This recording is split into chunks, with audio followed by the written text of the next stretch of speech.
బరిలోకి దిగినంత వరకు తనొక క్యూట్ స్వీట్ లిటిల్ బాయ్. అదే బరిలోకి దిగితే మాత్రం తను demon, dangerous then the devil. Demon హౌస్లోకి అడుగుపెట్టిన కొత్తలో ఏం మాట్లాడుతున్నారు అనిపించేది. కానీ దాని తర్వాత డెమాన్ ఏం మాట్లాడుతున్నారా అన్న స్థాయి వరకు తన ప్రయాణం అమోఘం. తన అనుకున్న వాళ్ళ కోసం తన నిలబడిన తీరు, బయట నుంచి వచ్చి ఎవరు ఏం చెప్పినా సరే వాళ్ళ చెయ్యి విడవకుండా వాళ్ళ పక్కన తను స్టాండ్ తీసుకున్న విధానం అద్వితీయం. ఒక టాస్క్ వచ్చినప్పుడు కంటెస్టెంట్స్ అందరూ ఈ టాస్క్ ఎలా ఆడాలరా అన్న దానికన్నా కూడా ప్రత్యర్థిగా డెమాన్ ఉంటే డెమాన్ని ఎలా ఆపాలరా అని చెప్పి వాళ్ళు ఆలోచింప చేసేలాగా డెమాన్ వాళ్ళల్లో క్రియేట్ చేసిన భయం అప్రతిమం. ఇలా ప్రతి దాంట్లోనూ తనదైన శైలిలో డెమాన్ తన మార్క్ని క్రియేట్ చేశాడు. రీసెంట్ వీక్స్లో తనలో ఉన్న ఒక కొత్త కోణాన్ని కూడా ఆవిష్కరించాడు. అదే ఎంటర్టైనర్. ఎక్కడ చూసినా తనదైన శైలిలో పంచులేసుకుంటా, కామెడీ చేసుకుంటా, అందరితో సంతోషంగా గడుపుతా, ఇలా డెమాన్ ఫస్ట్ నుంచి ఉంటే ఎంత బాగుండేది అని అందరికీ ఒక ఆలోచన క్రియేట్ చేశాడు.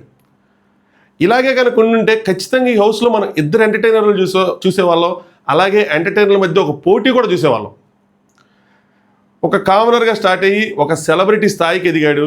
బిగ్ బాస్ అగ్ని పరీక్ష నుంచి బిగ్ బాస్ సీజన్ 9లో ఒక ఫైనలిస్ట్ వరకు తన జర్నీ నిజంగా ఒక ఇన్స్పిరేషన్, నిజంగా ఒక పాఠము. ఎవరైనా ఏదైనా సాధించగలరు, ఏదైనా చేయగలరు అన్నదానికి ఒక నిదర్శనం. అలాంటి జర్నీని బిగ్ బాస్ మాటల్లో ఏందో నా మాటల్లో విన్నారు. ఇప్పుడు ఆయన ఎలాగా డెమాన్ని ప్రైజ్ చేశాడు అన్న చూద్దాం. Let start. హాయ్ ఫ్రెండ్స్, నా పేరు Anand. Welcome to top news. So ముందుగా వీడియోని లైక్ చేసి చూడండి.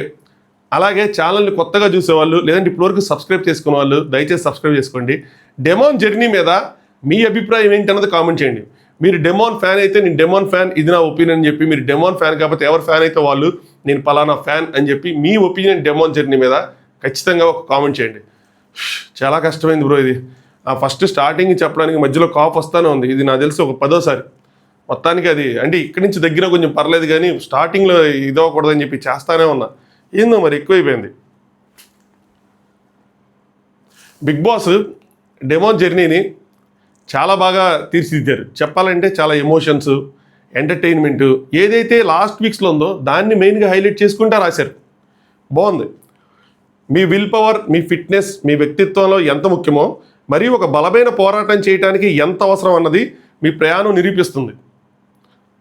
తన ఫిట్నెస్ కానీ ఏదైనా సరే ఈ హౌస్లో కానీ ఎక్కడైనా సరే పోరాడాలి అంటే దానికి చాలా ఇంపార్టెంట్ అన్న విధంగా అనమాట. ఎవరితో తలపడ్డా, ఆ పోటీలో నిలబడ్డా గెలుపు గురించి మాత్రమే తప్పించే తత్వం ఒక నిజమైన యోధుడి గుణం. ఒక వీరుడు ఎప్పుడు కూడా ఒక యుద్ధానికి వెళ్తే గెలవాలనే చూస్తాడు. అలా అని చెప్పి డెమోన్లో ఇక్కడ ఒక పాయింట్ ఉంది. ఎలాగైనా గెలాలి అని ఎప్పుడు చూడ్డు. నీతిగా నిజాయితీగానే గెలాలని చూస్తాడు. తన ప్రత్యర్థులను ఎంచుకున్నప్పుడు కూడా తన గెలుపు కోసం వీక్ ప్రత్యర్థులను ఎప్పుడు ఎంచుకోవాలి డెమాన్. ఎప్పుడైనా సరే స్ట్రాంగ్తోనే కలబడ్డాడు, స్ట్రాంగ్తోనే నిలబడ్డాడు, స్ట్రాంగ్తోనే విజయం సాధించాడు. ఓటమైనా విజయమైనా సరే ప్రత్యర్థుల్ని బలంగా ఎంచుకున్నాడు. అక్కడే సగం విజయం సాధించాడు డెమాన్. ఇక్కడ వేరే స్ట్రాటజీస్ ఏమీ వేయాల, స్ట్రైట్ ఫార్వర్డ్గా ఉన్నాడు డెమాన్. కామనర్గా అడుగుపెట్టిన మీరు ఈ బిగ్ బాస్ రణరంగంలో కాంకరర్గా మారిన తీరు మీరు ప్రత్యర్థుల వెన్నెల్లో వణికి పుట్టించింది. ఒక కామనర్గా అడుగుపెట్టి ఒక కాంకరర్గా టర్న్ అయ్యి ఆ టాస్కుల్లో డెమాన్ ఉన్నాడంటేనే చాలా భయపడే తీరుకు వచ్చేసారు. డెమాన్ని అసలు టాస్క్లో ఆడకుండానే ఆపాలి. ఒక్కసారి టాస్క్లోకి వచ్చిన తర్వాత మనం డెమాన్ని ఎట్టి పరిస్థితులను ఆపలేము అని చెప్పి హౌస్ మొత్తం ఏకగ్రీవంగా డెమాన్ని టాస్క్కి రాకముందే తీసేయటం మనం చాలాసార్లు చూసాం. ఎందుకంటే ఒక్కసారి డెమాన్ వచ్చాడంటే బరిలోకి అక్కడ కనిపించేది డెమాన్ కాదు, devil. Dangerous then the demon, రాక్షసుడే. అందుకోసం అని చెప్పి ముందే ఆపేసేవాళ్ళు. వాళ్ళ ప్రత్యర్థుల్లో వణుకు పుట్టేదంటే ఈ పవన్ అమాయకమైన చిరునవ్వు ముఖం వెనక ఉన్న డెమాన్ చేసే విధ్వంసం ఎంతో వారి దగ్గరుండి చూశారు. సో ముందే వాళ్ళందరికీ ఒక టేస్ట్ దొరికేసింది. ఆ పవన్ వెనకాల ఉన్న డెమాన్ ఏదైతే ఉందో అది ఎంత విధ్వంసం సృష్టించిద్ది అని చెప్పి. నామినేషన్స్లో మీ మీద ఎంతమంది మాటలతో దాడి చేసినా మీరు మౌనంగా నుంచున్నారు. అవసరం ఉన్నప్పుడు మాత్రమే ధీటుగా బదిలిచ్చారని. స్టార్టింగ్లో కూడా చాలాసార్లు అన్నా, మాట్లాడలేదు కానీ మాట్లాడినప్పుడు మాత్రం చాలా మంచిగా మాట్లాడతాడు. అగ్ని పరీక్షలో ఎక్కడ చెప్పాడు, నేను కొద్దిగా స్లో బట్ నేను కరెక్ట్గా మాట్లాడతాను అని చెప్పి. అది నిజం అని చెప్పి నేను 2-3 చోట్ల చెప్పా. కరెక్ట్గా మాట్లాడాడు. మాట్లాడి పవన్ ఇంకా మాట్లాడితే కరెక్ట్గా మాట్లాడుతున్నావు అని చెప్పి మనం చెప్పుకున్న రివ్యూస్ ఉన్నాయి. ఎందుకంటే నోటిని అదుపులో పెట్టుకున్నవాడే తన జీవితంలో అదుపులో పెట్టుకోగలడని మీకు తెలుసు. సో నోరు ఇష్టం వచ్చినట్టు పడేసుకుంటే జీవితం కూడా రోడ్డు పడుతుంది. అలా కాకుండా నోటిని అదుపులో పెట్టుకుంటే జీవితం కూడా అదుపులో ఉంటుంది అన్న జ్ఞానం మీకుంది అని చెప్పి ఆయన చెప్తున్నారు. నెక్స్ట్ పవన్, మీరు ఎవరి వైపు ఉంటే వారికి కొండంత బలం, ఎవరితో పోరాడితే వారి ఆట కకావికలం. ఈ లైన్స్ మాత్రం బాగా రాశారు. డెమాన్ ఉన్నాడు మన టీంలో అంటే మనకి విజయం తథ్యం. డెమాన్ ప్రత్యర్థిగా ఉన్నాడంటే మన ఆట నాశనం అంతే. మాటల కన్నా చేతలు బలమైనవని చెప్పి నమ్మిన మీరు మీ చేతుల్లోకి వచ్చిన ప్రతి అవకాశాన్ని విజయం వైపు నడిపించే వరకు ఉపయోగించగలిగారు, సఫలమయ్యారు అని చెప్పి. తన చేతికి వచ్చిన ప్రతి అవకాశాన్ని 2 చేతులతో ఉపయోగించుకున్నాడు. అది గెలిపైనా ఓటమైనా సరే తన ఎఫర్ట్స్లో మాత్రం ఎక్కడ రాజీ పడలా. తన ప్రత్యర్థిని ఎంచుకోవటంలోనే 90% విజయం సాధించేసేవాడు డెమాన్. మీకు ఏ గెలుపు సులువుగా లభించలేదు. ప్రతి ఒక్కటి మీరు చెమటోడ్చి చివరి వరకు పోరాడి గెలిచిందే. ఎందుకంటే ప్రత్యర్థులను సులువుగా ఎంచుకోలేదు. సులువుగా టాస్కులు రాలేదు. టఫ్ టాస్క్లు ఆడాడు, టఫ్ ప్రత్యర్థులనే ఎంచుకున్నాడు. అందుకనే ఓటమైనా గెలిపోయినా సరే ఎఫర్ట్స్లో డెమాన్ ఎఫర్ట్స్ని అంత రికగ్నైజ్ చేసి డెమాన్ ఆటని అంత ప్రైజ్ చేసేది. మీకోసం ఎవరు నిలబడకపోయినా మీకోసం మీరు 1 మ్యాన్ ఆర్మీ అయి నిలబడ్డారు. సో ప్రతి టాస్క్లో ఏదైనా వస్తే డెమాన్ని తీసేయడం గట్రా జరుగుతూ ఉండేది. కానీ ఎప్పుడు ఎవరు నిలబడకపోయినా సరే తన కోసం తను నిలబడ్డాడు. 1 మ్యాన్ ఆర్మీ, నేను ఒక్కడిని చాలు, అవతల ఎంతమంది ఉన్నా నేను ఆపగలను అని చెప్పి ఒక నమ్మకాన్ని తనకు తాను కలిగించేవాడు. మిగతా వాళ్ళకి అది తెలిసేది. హెల్దీ బాడీ హెల్దీ మైండ్ అని చెప్పి నమ్మే మీ మాట మీ మనసు మాత్రం వినలేదు అని. అదే మనసు దారి తప్పింది అని చెప్పి, వయసు అలాంటిది, మీకోసం తప్పించే మరొకరి వెనకాల అది చక్కర్లు కొట్టింది అని చెప్పి సో ఒక ట్రాక్ ఏదైతే ఉందో దానికోసం కూడా చెప్పారు. ఈ ఇంట్లో మీ గెలుపును పంచుకోవడానికి, ఓటమి నుంచి బయటికి రావడానికి ఆ బంధం తోడ్పడింది. మీలోని కొత్త కోణాన్ని ప్రేక్షకులకే కాక నాకు కూడా తెలిసేలా చేసింది అని చెప్పి. సో మనది ఏదైనా షేర్ చేసుకోవడానికి, అది ఆనందమైనా బాధైనా సరే ఒకరు దొరికారు. అందులో మీ కొత్త కోణం అది ప్రేక్షకులకి తెలిసింది, మాకు తెలిసిందని. కానీ టాస్క్లైనా ఏదో ఉంది, తన మనుషుల్ని ప్రేమించడం పవన్ తీరు ఒక్కటే అనే మాట మీ ప్రయాణాన్ని బరువుగా మార్చింది. ద బీస్ట్ అని పెట్టడానికి రీజన్ ఇదే. టాస్క్లైనా బీస్ట్ లాగా ఆడేవాడు, ప్రేమైనా సరే బీస్ట్ లాగా ఉండేది. ఆ డిఫరెన్స్ అన్నది తెలుసుకోలేకపోయాడు. సో ఆ మ్యాన్ హ్యాండ్లింగ్ ఇష్యూ ఏదైతే ఉందో అది పవన్ జర్నీకి ఒక స్పీడ్ బ్రేకర్ లాంటిది. అది జస్ట్ ఆటని స్లో చేసింది కానీ ఆటను మాత్రం ఆపలేకపోయింది. తను ప్రవర్తించిన తీరుని హోస్ట్ ఎండగట్టడం కానీ, తను తెలుసుకున్న విధానం, తన క్షమాపణ అడిగిన విధానం ఆటలో ఒక స్పీడ్ బ్రేకర్ని అయితే తెచ్చింది. తన మనుషులు ప్రేమించడం అయినా సరే పవన్ తీరు ఒక్కటే అన్నమాట. సో రెండింటిని ఒక్కనేలా చూశాడు అని చెప్పి మీ ప్రయాణాన్ని బరువుగా మార్చింది. మిమ్మల్ని అమాంతం మోకాల మీదకి తీసుకొచ్చింది. అక్కడ చేసినట్టు ఇక్కడ చేయకూడదు అని చెప్పి. సో అదే ద బీస్ట్ మీనింగ్ అంటే బలంగా టాస్క్ ఆడతాడని కాదు, తన ప్రవర్తన అలా ఉండేది వేరే విషయాల్లో కూడా. బట్ దాన్ని బైఫర్కేట్ చేసుకోగలిగాడు రాను తన జర్నీలో. సో ఆ ఇష్యూ ఏదైతే అయిందో దాంతో అమాంతం మోకాల మీదకి వచ్చేసారు అని చెప్పి. ఆ వ్యక్తి ఇంటి నుంచి బయటికి వెళ్ళినప్పుడు మీ మనసు ఎంత నొచ్చుకుందో నాకు తెలుసు అని చెప్పి. సో రీతు ఏదైతే ఎలిమినేట్ అయిపోయిందో, రీతు పేరు చెప్పలేదు డైరెక్ట్గా బిగ్ బాస్, చెప్పరు. బట్ రీతు ఎలిమినేట్ అయిపోయినప్పుడు తను ఎంత బాధపడ్డాడు ఏంటి అన్నది, ఆ బాధ నేను కూడా చూశాను అని చెప్పి. కానీ తన కోరిక కూడా మీ గెలుపు అనే విషయం మీలోని యోధుని తట్టి లేపింది, కర్తవ్యం వైపు నడిపించింది. తను కోరుకుంది కూడా డెమాన్ నువ్వు గెలవాలనే, కప్పు తీసుకురావాలనే. బయట నుంచి కూడా ఇప్పుడు గట్టిగా పోరాడుతున్నారు ఆవిడ డెమాన్ గెలుపు కోసం. సో ఆ కోరిక ఏదైతే ఉందో మీలో ఉన్న యోధిని తట్టి లేపింది. తను వెళ్ళిపోయిన దగ్గర నుంచి ఇంకా బలంగా టాస్క్ ఆడటం మొదలుపెట్టాడు డెమాన్. రెట్టించిన ఉత్సాహంతో, రెట్టింపు బలంతో. సంచాలక తప్పు వల్ల కెప్టెన్సీ కోల్పోయినా రెట్టింపు ఉత్సాహంతో దాన్ని తిరిగి సంపాదించి పట్టువదలని పవన్ సత్తాని మరోసారి అందరికీ గుర్తు చేశారు. ఒకసారి కాదు, 2 సార్లు. కెప్టెన్సీ వాళ్ళు తీసేదేంది, సంచాలక తప్పు వల్ల కెప్టెన్సీ తనే ఇచ్చేశాడు. అక్కడ నాగార్జున గారు రివోక్ చేసే కన్నా ముందు నేను ఇచ్చేస్తానని చెప్పి ఇచ్చేశాడు. సంచాలక తప్పు వల్ల కెప్టెన్సీ పోయినా రెట్టింపు ఉత్సాహంతో, రెట్టింపు బలంతో 2 సార్లు బ్యాక్ టు బ్యాక్ కెప్టెన్సీ కొట్టాడు. ఇన్ఫ్యాక్ట్ మొత్తం 3 సార్లు కొట్టినట్టు. స్నేహాన్ని ఆటని బ్యాలెన్స్ చేస్తూ కామనర్గా మొదలయ్యి టఫెస్ట్ కాంపిటీటర్గా, తల్లి ఆశీస్సులతో ఎదురులేని యోధుడిగా, ఇప్పుడు టాప్ 5లో ఒకరిగా నుంచున్న మీ ప్రయాణాన్ని ఒకసారి చూద్దాం. ఒక కామనర్గా స్టార్ట్ అయ్యావు, ఒక కాంకరర్గా మారావు, ఒక టఫెస్ట్ కాంపిటీటర్ అయ్యావు, మీ తల్లి ఆశీస్సులతో ఒక యోధుడిలా మారావు, టాప్ 5లో అడుగుపెట్టావు. ఒకసారి మీ ప్రయాణాన్ని చూద్దాం. ఇంతకన్నా రైటప్ ఎవరికైనా ఉంటుందా? ఏం రాశారు మాస్టర్ అనిపించింది. గట్టిగా రాశారు. సో అక్కడి నుంచి తన జర్నీ ఏదైతే ఉందో ఆ జర్నీని చూపించడం స్టార్ట్ చేశారు. ప్రోమోకి జర్నీకి కొద్దిగా డిఫరెన్స్ అనిపించింది. ప్రోమోలో ఇంకొంచెం ఎక్కువ హైప్ కనిపించింది, జర్నీలో ఇంకొంచెం తక్కువ హైప్ కనిపించింది. But it's okay. మేజర్గా తన బాండ్స్ని, తనలో ఉన్న రెండో యాంగిల్ ఏదైతే ఉందో ఎంటర్టైనర్ యాంగిల్, దాన్ని బాగా హైలైట్ చేశారు. ఎందుకంటే మనం ఆబ్వియస్గా ఎక్స్పెక్ట్ చేస్తాం తనలో ఉన్న బలం, ఆ బీస్ట్ మోడు, ఇదంతా ఎక్స్పెక్ట్ చేస్తాం. అది కాకుండా మిగతా విషయాల్ని హైలైట్ చేశారు. అందులో ఫస్ట్ అగ్ని పరీక్ష నుంచి స్టార్ట్ చేశారు. అగ్ని పరీక్షలో తన ఎంట్రీ, తను ఎలా సెలెక్ట్ అయ్యాడు ఏంటి, అక్కడి నుంచి స్టార్ట్ చేసి ఎంటర్టైన్మెంటే చూపించారు. ఇక చాలాసేపు ఎంటర్టైన్మెంట్ యాంగిల్ చూపించారు. ఫస్ట్ నుంచి లాస్ట్ వరకు చేసిన ఎంటర్టైన్మెంట్ పంచులన్నీ ఒకే చోట వేసి చూపించారు. జంటగా ఉన్నాం, జంటను కొట్టేసాం. అది రీసెంట్గా ఈ మధ్య 2 రోజుల క్రితం ఫస్ట్ టాస్ జరిగింది కదా, సారీ, కళ్యాణ్ని తనుజాని ఓడించింది. దానికోసం అలా చాలా పంచులు వేశారు. దాని తర్వాత డ్యాన్సు, అమ్మాయిలతో ఒక రొమాంటిక్ యాంగిల్, ఇవన్నీ. సో ఓ మై బేబీయా ఏం పాట మర్చిపోయినబ్బా, ఓ బేబీ అనేదో సాంగ్, దానిలో రీతు ఫస్ట్ చూపించారు. కానీ దాని తర్వాత పచ్చళ్ళ అమ్మాయి పేరేంటి, రమ్య, ఐషా, తనుజతో కూడా చూపించారు. సో వాళ్ళందరూ అమ్మాయిల వెంట తిరుగుతా మళ్ళీ వేస్తా వీడేదో మాస్టర్ స్టేజ్ వచ్చాడు ఫ్లట్ చేయటంలో అని చెప్పి, సో అందరితో ఉండి ఒక లవర్ బాయ్ యాంగిల్ అన్నది అలా చూపించి, అలా ఫ్లట్ చేస్తుంటే అలా చూపించి, నెక్స్ట్ రీతితో ఫ్లట్ ప్లస్ ఫ్రెండ్షిప్ 2 చూపించి, అక్కడి నుంచి రీతితో స్టేబుల్ ప్రయాణం ఏదైతే ఉందో, ఒక స్టేబుల్ బాండ్, అక్కడి నుంచి అది హైలైట్ చేసుకుంటే తీసుకెళ్లారు. దాని తర్వాత టాస్క్లు, కామనర్స్ వర్సెస్ సెలబ్రిటీస్, చాలామంది జాతకం మర్చిన టాస్క్ అది. ఇప్పటికీ చాలామంది మర్చిపోలేకపోతున్నారు ఆ టాస్క్ని, దాన్ని గుర్తు చేసుకుంటా ఉన్నారు.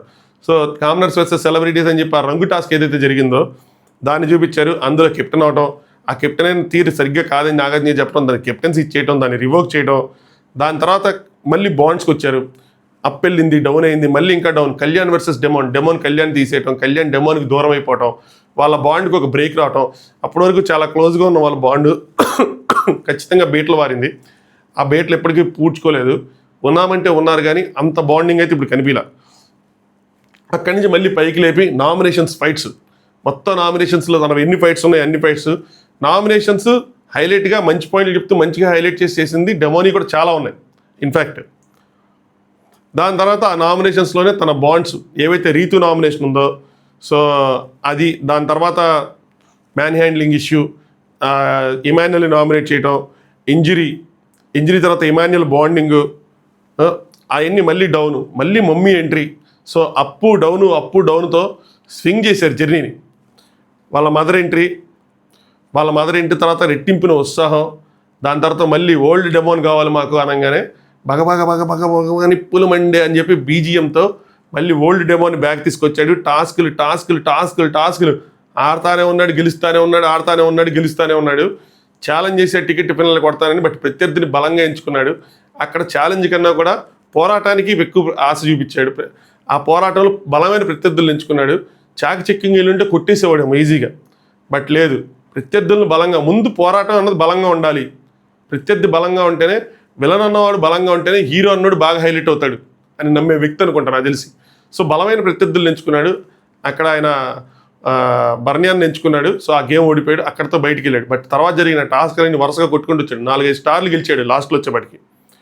నాగార్జున గారి అప్రిషియేషన్స్ వీటన్నిటితో ఆ జర్నీని ఫుల్ ఆన్ ఫైర్ మోడ్లో ఎండ్ చేశారు. బాగుంది, నచ్చింది నాకు, పర్లేదు. మనం కంపేర్ చేసి మాట్లాడకూడదు అనుకున్నాం కాబట్టి కంపేర్ చేయను కానీ, బట్ ప్రోమోలో చూపించినప్పుడు మాత్రం ఇంకా హై వచ్చింది. ఆ టక్కర్దంగ మ్యూజిక్ ఇవన్నీ వేసి, నాగార్జున గారి డాకు మహారాజ్ సాంగ్ మ్యూజిక్ వేసి అన్నీ వేశారు. ఇందులో కూడా అన్నీ వేసి ఇంకొంచెం హైలైట్ చేయొచ్చు, టాస్క్లు ఇంకొంచెం హైలైట్ చేయొచ్చు. మరి ఎందుకు ఎంటర్టైన్మెంట్ యాంగిల్ ఎక్కువ హైలైట్ చేశారు. మేబీ ఇది ఫర్దర్గా తన కెరీర్కి పునాది వేశారేమో అనిపించింది నాకు. ఆలోచించండి, నెక్స్ట్ వాళ్ళు ఏదైనా ప్లాన్ చేస్తున్నారేమో డెమోన్తో. సో ఈ యాంగిల్ ఏదో ఉంది, దీన్ని మారదాం అనుకుంటున్నారేమో, చూడాలి. అందుకనే డ్యాన్స్ని కూడా ఎక్కువ హైలైట్ చేశారు. నెక్స్ట్ జరిగే డ్యాన్స్ షోలో కూడా వెళ్ళచ్చు, అది కూడా ఎక్కువ హైలైట్ చేశారు. వాళ్ళ రీతితో ఉన్న బాండ్ని ఎక్కువగా హైలైట్ చేశారు. సో దట్ ఇదేంటంటే వాళ్ళ ఫ్యూచర్కి ఇక్కడి నుంచి బిల్డప్ చేసుకోవటం అనమాట. బిల్డప్ చేసుకొని అక్కడికి వెళ్ళిన తర్వాత ఫ్యూచర్లో వాళ్ళు ఎక్కడ లాంచ్ చేయాలి, వీళ్ళ మీద కూడా బాధ్యత ఉంటుంది. అబ్బా వీళ్ళు 1 year ఏమీ చేయడానికి లేదు, బయటికి వెళ్ళి వేరే ఛానల్స్ లాగా నేను చేయడం లేదు. సినిమాలు లాంటివి చేసుకోవచ్చు, వేరే ఛానల్స్లో ప్రోగ్రామ్స్ చేయడానికి లేదు. సో వీళ్ళే బాధ్యత తీసుకుంటారు, నిజంగా టాలెంట్ ఉండి అన్నీ ఉన్నాయంటే. సో డ్యాన్స్ షోకి తీసుకోవచ్చు. అందుకని ఆ బాండ్ని ఎక్కువగా హైలైట్ చేసి చాలాసేపు చూపించారు, డ్యాన్సులు చేయడం చూపించారు, ఇవన్నీ చూపించారు. అని నేను అనుకున్నా. సో దాని మీద ఫోకస్ చేశారు కాబట్టి టాస్క్లు ఏమి తగ్గించారేమో నాకు ఫీల్ వచ్చింది. మీకేమనిపించింది అన్నది కామెంట్ చేయండి మీ ఒపీనియన్ని. బాగా ఎగ్జైట్ అయ్యాడు లవ్ యూ బిగ్ బాస్ అని చెప్పి. ఏదో అనుకున్నాను కానీ అమ్మో అదిరిపోయింది బిగ్ బాస్ అని చెప్పి వెళ్ళి ఫోటోలు అమ్మో మళ్ళీ తర్వాత టైం ఉండలేదు వెళ్ళి ముందు ఫోటోలు ఊడ్చుకొని వచ్చాడు. Demon, I love you so much, I'm very grateful. నా గేమ్ ఎలా ఆడానా అని ఉండేది, క్లారిటీ ఉండేది కాదు కానీ ఇప్పుడు ఉంది. ఇది పునర్జన్మ లాంటిది నాకు ఈ బిగ్ బాస్ అన్నది. ఖచ్చితంగా టైటిల్ ఏమైనా సరే ఇక్కడ మాట అన్నాడమ్మా, అదేంటి అంటే బెటర్ పర్సన్ అవ్వడానికి ప్రీవియస్గా ఎలా ఉన్నాను దానికన్నా బెటర్గా అవ్వడానికి చూస్తాను. హౌస్లో నేర్చుకున్నాను, ఫ్యూచర్లో నాకు మంచి జరిగిద్దని చూస్తాను. బట్ ఇంకోటి ఏంటంటే నాకేదైనా ఇది మాట, నాకేదైనా కనుక నేను మంచి ఫ్యూచర్లో నేను మంచి పొజిషన్కి వెళ్తా అంటే నాకు బిగ్గెస్ట్ హెల్ప్ చేసింది మాత్రం బిగ్ బాసే, అది ఎప్పటికీ మర్చిపోనని చెప్పి. ఖచ్చితంగా వీళ్ళందరూ సక్సెస్ అవ్వాలి. కళ్యాణ్ కానీ డెమోన్ కానీ ఎవరైతే కామనర్స్ వచ్చారో అందరూ సక్సెస్ అవ్వాలి. కానీ మీ సక్సెస్కి ఒకటి గుర్తుంచుకోండి, మీ సక్సెస్కి కారణం బిగ్ బాస్ అన్న విషయం మర్చిపోద్దు. బిగ్ బాస్ని బ్లేమ్ చేసి అసలు మీకు అంత ప్లాట్ఫామ్ ఇచ్చింది కూడా బిగ్ బాస్ అన్న విషయం మర్చిపోతున్నారు. ఈరోజు మీరు నెగిటివ్గా మాట్లాడినా అది బిగ్ బాస్ వల్ల వచ్చిన ప్లాట్ఫామ్ అన్న విషయం మర్చిపోతున్నారు.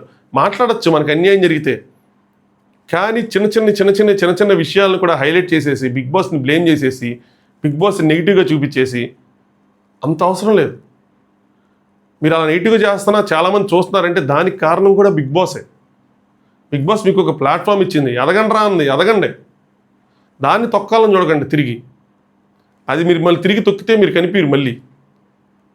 సో ఖచ్చితంగా మీరు అందరూ సక్సెస్ సాధించాలి. ఎవరైతే కామనర్స్ హౌస్లోకి వెళ్ళారో బిగ్ బాస్ వాళ్ళు గుర్తింపు తెచ్చుకున్నారో ఆల్ ది బెస్ట్. అందరూ సక్సెస్ సాధించండి, అందరూ సక్సెస్ఫుల్ అవ్వండి, ల్యాక్స్ ఆఫ్ ఫాలోవర్స్ తెచ్చుకోండి, మంచిగా ప్రమోషన్స్ చేసుకోండి. వెబ్ సిరీస్లో మీకు ఏది ఇంట్రెస్ట్ ఉంటే అది హీరోలు అవ్వండి, ఎదగండి. మేము కూడా చెప్పుకుంటాం తెలుగు బిగ్ బాస్లోకి వీళ్ళు వచ్చి ఇలా సక్సెస్ఫుల్ అయ్యారు అని చెప్పి. నాకు అలా చెప్పుకోవాలని ఉంది, ప్రత్యేకంగా వీడియో చేసి ఇంకో వీళ్ళు ఇంతమంది సక్సెస్ అయ్యారు. బిగ్ బాస్లోకి రావడానికి జనాలు క్యూ కట్టాలి, సెలబ్రిటీస్ కానీ ఎవరైనా సరే. అలా ఉండాలి. అలా ఉండాలంటే ఆ సక్సెస్ రేషియో కనిపించాలి. అది కనిపించట్లా. ఎంతసేపు ఎలాగైనా గెలవటం, ఎవరైనా సరే ఎలాగైనా గెలిచామా, తీసుకున్నామా, దాని తర్వాత దాన్ని సరిగ్గా హ్యాండిల్ చేయలేకపోయామా, గెలిపిని తర్వాత ఇదైపోయామా, అలాగే ఉంటుంది. ఈ వరుసగా వచ్చిన కొన్ని సీజన్స్ నుంచి విజయం అన్నది దక్కట్ల, కప్పు కొడుతున్నారు విజయం దక్కట్ల, టాప్ ఫైవ్కి వెళ్తున్నారు విజయం దక్కట్ల. ఈ సీజన్లో వాళ్ళైనా సరే ఏదోటి చేసి మంచిగా సక్సెస్ఫుల్ అవ్వండబ్బా మంచిగా. నెక్స్ట్ బిగ్ బాస్ ఫైనల్కి మీ భవిష్యత్తుకి ఆల్ ది బెస్ట్ చెప్పారు. సో లోపలికి వెళ్ళాడు, వెళ్ళిన తర్వాత ఏంద్రా అన్ని లవ్ సాంగ్లు వేశారు అని చెప్పి కళ్యాణ్ తనుజ. నెక్స్ట్ అలా నుంచున్నాడు, డ్రెస్ బాగుంది, ఏంద్రా ఆ పోజు అని చెప్పి. ఎవరు పంపించారు ఆ డెమాన్కి డ్రెస్సులు మీరు, నాకు అర్థం కాదు. డెమాన్ రీతు చాలా తక్కువ ఉందన్నా అంటే చెప్పనంటే నిజమన్నా నేను అనుకున్నదంత లేదని మొత్తం ఉంటుంది అనుకున్నాడంట. మరీ చెప్తాడు మొత్తం ఉంటుంది. కళ్యాణ్ రీతు అసలు లేదని నేను అసలు నమ్మను అయ్యి అన్నాడు. డెమాన్ ఫుల్ ఎంటర్టైనింగ్గా కట్ చేశారన్నా అంటే అన్నీ ఉన్నాయి బట్ ఎంటర్టైన్మెంట్ ఎక్కువ నవ్వుకుంటారన్నా చూస్తున్న వాళ్ళందరూ అని చెప్పి. తనుజ ఏంట్రా ఎందుకు అన్ని లవ్ సాంగ్స్ వేశారంటే అలా ఏం లేదు, అలా నాలో ఈ యాంగిల్ ఉందని చెప్పి నేను ఎక్స్పెక్ట్ చేయలేదని చెప్పి మేమే ఎక్స్పెక్ట్ చేయలే. బట్ ఉంది, ఒకసారి చెప్తాడు నేను జోకులు వేయాలంటే మీకన్నా గొప్పగా గట్టిగా నేను వేయగలను జోకులు, కానీ ఇక్కడ వేయట్లేదు అని చెప్పి ఆ ట్రాక్ లేకుండా విడిగా ఉండి ఇద్దరు ఎవరికాలు జోకులు వేసుకుంటా గట్టిగా ఆడుకుంటూ వెళ్ళుంటే ఈరోజు ఇంకా ఆట మొత్తం మారేది. వేరే మనుషులు ఉండేవాళ్ళు, ఇక్కడ ఉండేవాళ్ళు కాదేమో, ఇద్దరు ముగ్గురు ఎక్స్ట్రా ఉండేవాళ్ళేమో, గేమ్ మొత్తం మారేదేమో. బట్ ఎనీవే ఒక మంచి జర్నీ, బాగా ఆడాడు డెమాన్ గేము. చాలామందికి కామన్గా ఒక ఫేవరెట్గా మారాడు. కొంతమంది మీద నేను చెప్పాను కదా, కొంతమంది పాజిటివ్ టూ ఎక్స్ట్రీమ్ నెగిటివ్స్ ఉన్నారు, కానీ కొంతమంది కంటెస్టెంట్లు ఎవరైతే ఉన్నారో అందరు కంటెస్టెంట్స్కి వాళ్ళ మీద ఒక మ్యూచువల్ రెస్పెక్ట్ ఉంది, ఒక అభిమానం ఉంది. అలాంటి అభిమానం సంపాదించుకునే వాళ్ళు డెమోన్ కూడా ఒకడు. సో మీ అభిప్రాయాన్ని కామెంట్ చేయండి. ఇప్పటివరకు లైక్ చేయకుండా సబ్స్క్రైబ్ చేయకుండా ఉన్న వాళ్ళు లైక్ చేసి సబ్స్క్రైబ్ చేసుకోండి. ఇంకొక విషయం చెప్దాం అనుకున్నా, రేపటి ప్రోమో మాత్రం నాకు డిసప్పాయింటింగ్ అనిపించింది, నేను హానెస్ట్గా చెప్తాను. ఎందుకంటే ఇప్పటివరకు ఏ ప్రోమో వేసినా సింగిల్గా వేశారు. రేపు ఎందుకునో మరి సంజన గారిది కళ్యాణ్ది మిక్స్ చేసేసారు. ఇంకోటి రేపు వేసేది అన్యాయం, లాస్ట్కి వేయటం అన్యాయం అయితే కళ్యాణ్కి జరిగేది అన్యాయమే, సంజన గారికి జరిగేది కూడా అన్యాయమే. సంజన గారు ఏమి కప్పు కొట్టనంత మాత్రం కాదు కదా, థర్డ్ ఫోర్త్ ప్లేస్కి వెళ్తే ఆవిడ కూడా సూట్ కేసు అన్నది దక్కిద్ది కదా. సో ఆవిడ ఓటింగ్ కూడా తగ్గినట్టే, ఓటింగ్ నాకు తగ్గితే. బట్ ఐ డోంట్ బిలీవ్ దానివల్ల పెద్ద ఓటింగ్ ఎఫెక్ట్ అయిపోయిద్ది, తగ్గిపోయిద్ది అని చెప్పి. కానీ ఒకటేంటంటే మార్జిన్ చాలా తక్కువ ఉంది కాబట్టి మాట్లాడుకోవచ్చు మనం ఈ పాయింట్ మీద. బట్ బిగ్ బాస్ టీం ఎప్పుడైనా సరే విన్నర్గా చూసే వాళ్ళని లాస్ట్కి పెడతారు. వాళ్ళకి రాసే డైలాగ్స్ అన్నీ వేరే విధంగా ఉంటాయి, ఒక నెక్స్ట్ ఎక్స్ట్రీమ్కి వెళ్ళిపోతాయి. అంటే చూసి మనం ట్రాన్స్లోకి వెళ్ళిపోతాం విన్నర్ అవ్వాలి అని చెప్పి. సో ముందే పెడితే మరేమో ఎఫెక్ట్ అయిపోతాం ఎక్కువ అని చెప్పి అనుకుంటారో మరి ఏమో కానీ లాస్ట్కి పెడతారు ఇప్పుడు అలాగే జరుగుతూ ఉంటుంది. సో అందుకోసం అని చెప్పి లాస్ట్ కొంచుంటారు. చూడాలి, లెట్స్ సీ. కానీ గట్టిగా ఉండబోతుంది అని చెప్పి పోతారు, మొత్తం పోతారు. ఆ జర్నీలు చూస్తాను అనిపిస్తుంది. ఇద్దరు జర్నీలు బాగుంటాయేమో. రేపు మళ్ళీ ప్రోమో అనాలిసిస్లో మాట్లాడుకుందాం. రేపు మళ్ళీ ఓటింగ్ అనాలిసిస్తో మాట్లాడుకుందాం. ఓట్లు వేసుకోండి మీ ఫేవరెట్స్కి. అందరి మధ్యలో మార్జిన్ చాలా తక్కువ. ఫస్ట్ 2 ప్లేసులకి గట్టి పోటీ ఉంది. ఆల్రెడీ చెప్పాను 0.8% డిఫరెన్స్ ఉంది వాళ్ళిద్దరికి. అన్నీ కలిపి ఎడ్జ్లో లీడ్లో తనుజ గారు ఉన్నారు. అది మాత్రం నిజం. నాకు వచ్చిన very very very very very very very trustful source. నాకు ఎంత మట్టుగా అలాంటి సోర్స్ నుంచి రాలా ఓటింగ్ది, అలాంటి సోర్స్ నుంచి వచ్చింది. అందుకే నేను చాలా పక్కాగా చెప్తున్నాను.